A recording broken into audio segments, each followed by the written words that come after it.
Hungarian Folk Tales. Pepperpot Peter.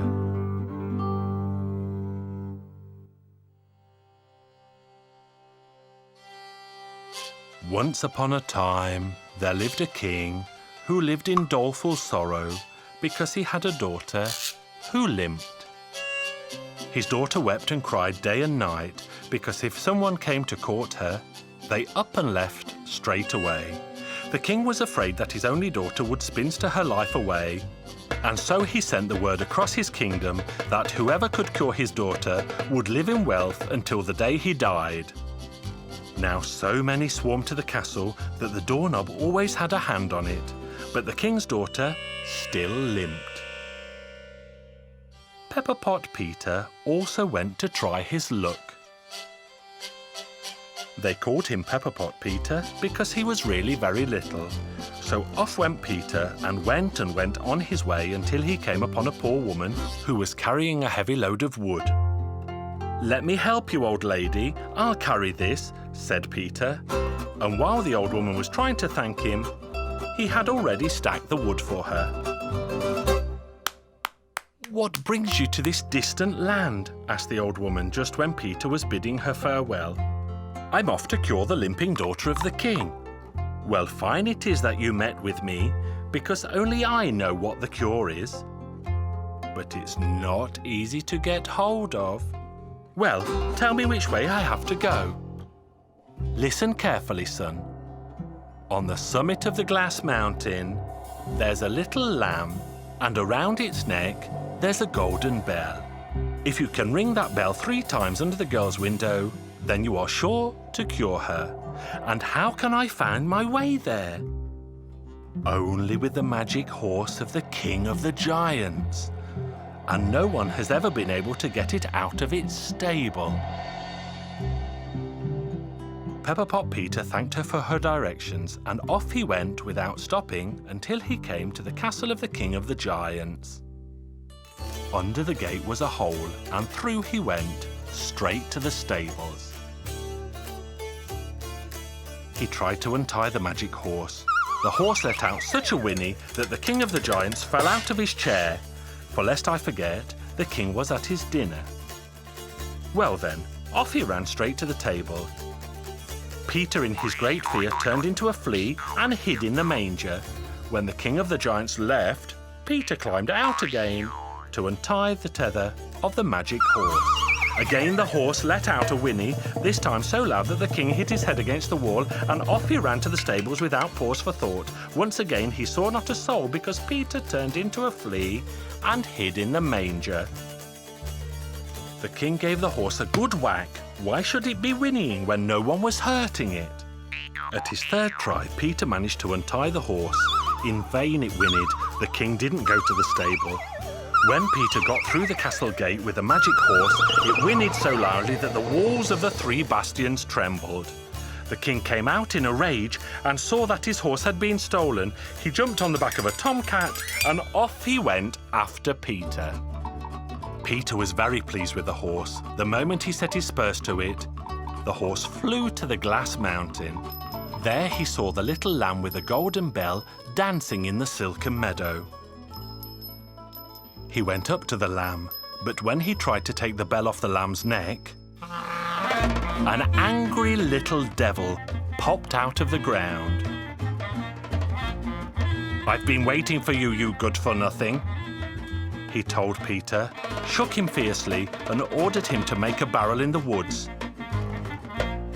When Peter had finished, the little devil went out and sat on the rim of the barrel and said, "Now I'm going to stuff you into the barrel, you thief."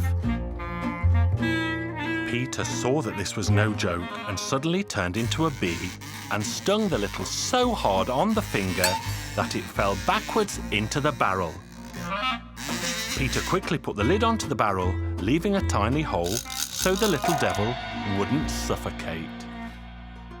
He took the bell off the lamb's neck, jumped onto the horse, and didn't stop until he got to the window of the limping daughter of the king. He rang the bell for the first time and saw that the bushes and trees started to dance. Then he rang the bell for the second time, And the court chamberlain and all the courtiers came out with the king himself, and everyone danced and sang. He rang the bell for the third time, and then the king's daughter opened the window. Pepperpot Peter asked her to dance with him, and she didn't limp, not even a step. So joyful were they all that no one wanted to stop the revelry. Well, my son, you have cured my daughter. Marry her and make her your wife for life. With that, he took the crown off his head and gave it to Peter, and he was just about to try it on when the king of the giants arrived on the back of the tomcat. You can imagine the panic. The king of the giants opened his mouth wide and swallowed down the whole court in one gulp. He didn't even hiccup. He only spat out the trees and the bricks the way that someone else spits out cherry stones. Peter, at the last moment, had jumped aside and hidden in the trouser pocket of the king of the giants. There he was safe and sound. The king himself was so full that he could hardly breathe, so he sat down on the ground. Pepperpot Peter waited until he had fallen asleep. Then he climbed out of the pocket, called 1,000 spiders together, so that he couldn't move. Then Pepperpot Peter somersaulted across the belly of the giant, and it burst straight away, and the people of the court were saved. 99 tailors sewed up the stomach of the king of the giants. By the time they had finished, the giant had slept it off. But he didn't have such a good time at Peter's wedding feast, for all he could eat was 3 oxen. A month and a day after the wedding, Peter took possession of the kingdom under the name of Pepperpot Peter the First. And that's the end of my story.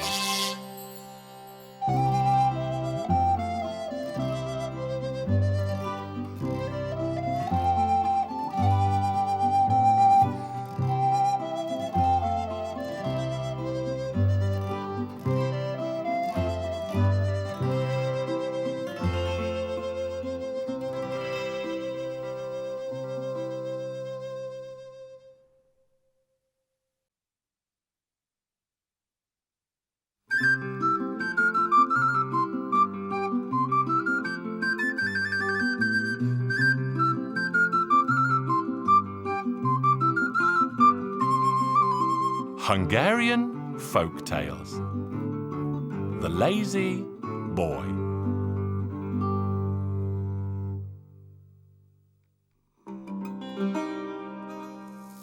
Once upon a time, there was a penniless woman. Her husband had died, and all she had left was a lazy son. Everyone called him Lazy Jack because he hated to work. The whole year through, he did not a bit of work, simply crouched in the corner in the winter time and dawdled in the shade in the summertime.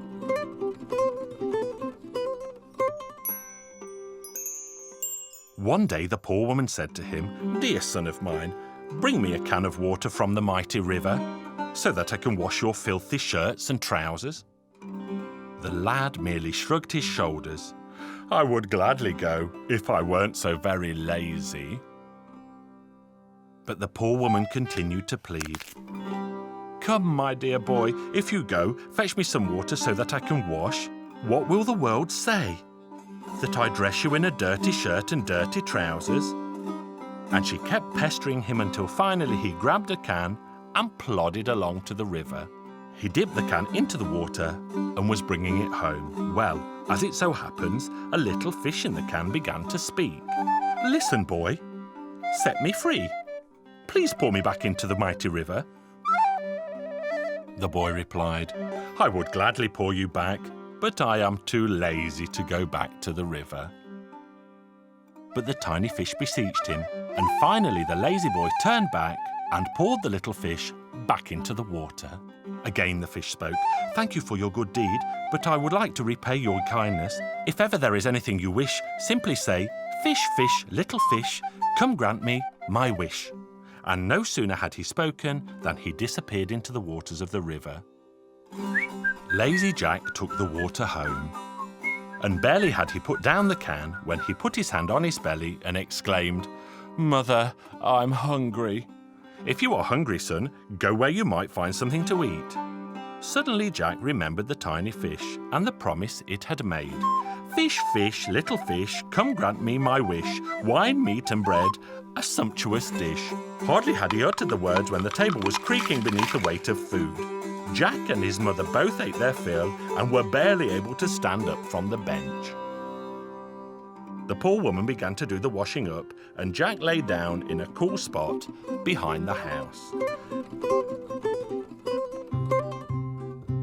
As he lay there, the king's daughter came strolling along. "Ah, lazy Jack, you have time to be lazy even when others are at work?" Lazy Jack got angry and retorted, "Fish, fish, little fish, come grant me my wish, make this girl meek and mild, pregnant with child." And miracle of miracles, wonder of wonders, the princess indeed became pregnant. Each day her belly grew a little bit bigger, and 9 months later she gave birth to a baby boy. The child was beautiful, but in vain. The king was not pleased. He besieged his daughter with questions, wanting desperately to know who the father was. But she swore on heaven and earth that never had she once passed a night with any man. "But the boy must have a father. The earth yields no crop if nothing is sown." Wise men and sages advised the king to gather all the men in the kingdom, every last one, and make them stand in a line. Then they told him to put an apple in the child's hand and wait to see which man he gave it to, for that man must be the child's father. "Well, if it's that simple, I will order this to be done." And all the men in the kingdom were ordered to assemble. First came the soldiers, then the reservists, then all the other men. In vain, the child didn't give the apple to anyone. What could be wrong, wondered the king. Could the wise men have been mistaken? But the wise men insisted they were not mistaken, but that the king had clearly failed to summon all the lads of the land. Again the men were counted, and they realized that they had failed to summon Lazy Jack. So the king sent his soldiers to fetch him that instant. But it took half a day for him to come, for Lazy Jack had been asleep in the attic, and waking him up proved quite a task. But when they pushed him in through the door, the small child immediately gave him the apple. And suddenly everything was clear. Lazy Jack was the father of the princess's little boy. The king, of course, had hoped that the father would be a prince or a great man, and was not at all pleased at how things had turned out. "You have brought shame upon my old head, and you should be punished." So the king had his daughter, his grandson, and Lazy Jack placed in a barrel and thrown into the river. The water carried them downstream. At first the princess sobbed and moaned, but soon she realized that although he was lazy, Jack was a good and honest lad. She said to him, "Listen, Lazy Jack, this barrel is too small for the three of us. I would like a palace the likes of which I am accustomed to.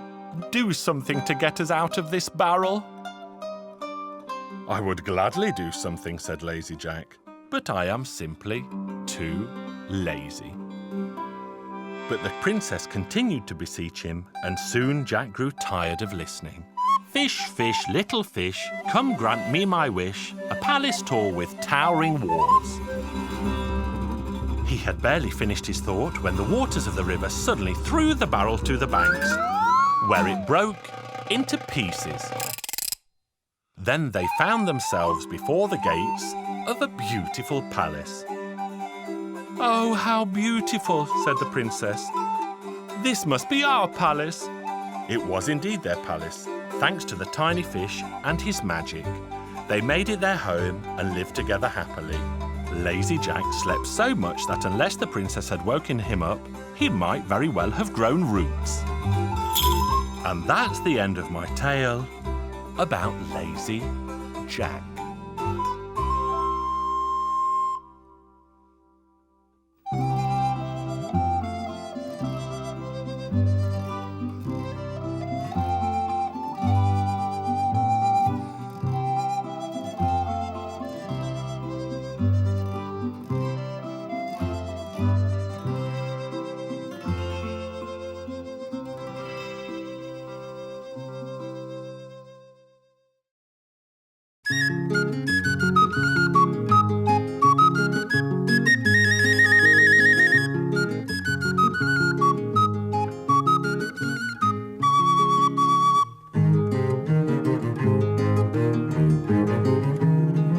Hungarian Folk Tales. Only donkeys don't eat the spoon.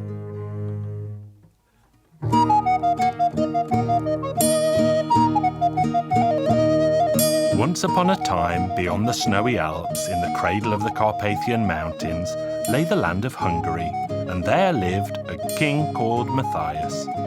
If the old stories are to be believed, then King Matthias liked to see for himself how his people lived. He dressed in the clothes of a simple beggar and wandered the land, where he spoke to his people as their equal. One day he found himself on a vast plain, where all he could see was the small house of a shepherd. So King Matthias approached the house and greeted the good shepherd. It was the middle of winter, so the shepherd invited the king into his home. The shepherd had no idea that this poor beggar was actually the king of the land. He gave him food for his journey, and the king carved his host's name on his stick before he returned to his royal palace. The shepherd had a trusty black sheepdog. The little dog was so skilled and loyal that it never left the shepherd's feet. King Matthias sent a letter to the shepherd inviting him and his trusty sheepdog to the palace. But the invitation did not explain why he was invited or how to find the king's home.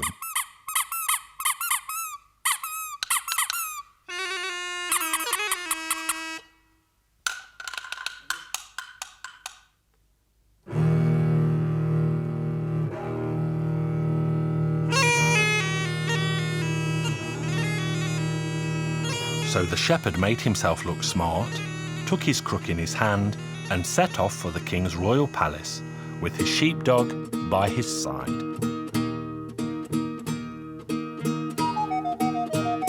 When they reached the city gate, they were met by a guard who said, "Hey, old man, stop here. Where are you going?" "To His Majesty the King." "And with a dog?" "But of course," the shepherd replied. "Here you are. You can see the royal letter that invites us both." The guard read the letter from top to bottom. "Oh, old man, you are sure to be richly rewarded by the king. I shall let you pass if you promise to share the great reward with me." "Well, I don't mind. I promise you that half of the reward will be yours." Then the shepherd reached the castle gate. He tried to enter, but was again stopped by a guard. "Hey, old man, stop here. Where are you going?" "To His Majesty the King." "With a dog?" "Well, I have a letter. Here you are." "You were right. You were both invited." But then the guard remembered that there was a banquet inside the palace. The king had called together all the important men in his kingdom. The king obviously wanted to reward the lowly shepherd in front of these rich men, but also planned to play a joke on the old man first. The second guard said, "Old man, you are going to get a great reward. I shall let you pass if you give me half of that reward." "All right, I will give you half of it." So he would give one half to this one, and he had promised to give the other half to the other one, so that would leave him with nothing, wouldn't it? The old shepherd walked into the palace.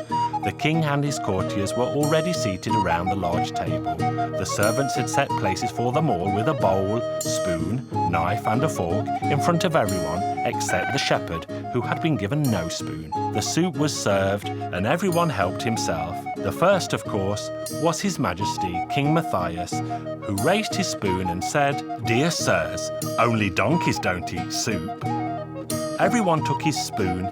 The shepherd tried to take his one too, but he had none. "Oh dear, I shall be the donkey now because I cannot eat my soup. I cannot eat soup with either a fork or a knife."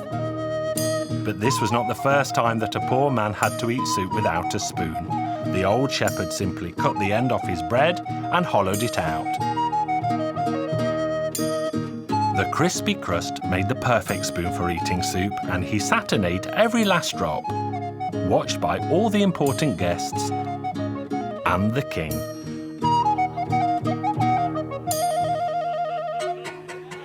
Your Majesty said that only donkeys don't eat soup. Well, let me add that only donkeys don't eat their spoon. And the old shepherd gobbled up his soup-soaked spoon in one.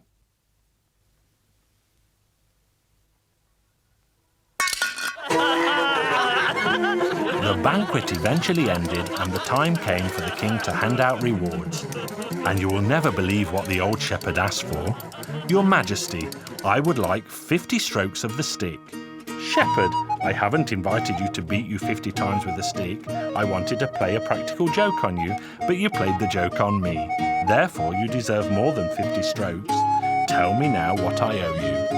"Your Majesty, you owe me nothing more than 50 strokes. That's all I want." Then the king understood that it had been a joke again. "Very well then, but tell me now why." "Why? The reason is very simple. On my way here I was stopped by a guard at the city gate who refused to let me in unless he could share half of my reward. Then a second guard only let me enter the palace if he too could receive half of my reward. So now one will receive 25 strokes of the stick, and so will the second." And so the shepherd's joke was ended.